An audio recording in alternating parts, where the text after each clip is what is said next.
সিরাতাল মুস্তাকিম সিরাতাল লাযিনা আন'আমতা আলাইহিম গায়রিল মাগদুবি আলাইহিম ওয়ালাদ-দাল্লিন।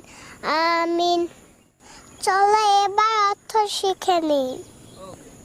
সকল প্রশংসা মহান আল্লাহ তাআলার জন্য, যিনি পৃথিবীর সৃষ্টি করেছেন। তিনি পরম দয়ালু ও করুণাময়, বিচার দিনের মালিক। আমরা একমাত্র তোমারই ইবাদত করি, তোমারই কাছে সাহায্য চাই। তুমি আমাদেরকে সরল ও সঠিক পথ দেখাও। তাদের পথ যাদেরকে তুমি অনুগ্রহ করেছ, তাদের পথ নয় যারা বিপদগামী ও পথভ্রষ্ট হয়েছে।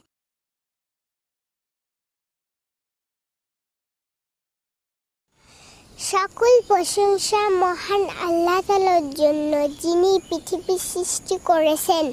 তিনি পরম দয়ালু ও করুণাময়, বিচার দিনের মালিক। আমরা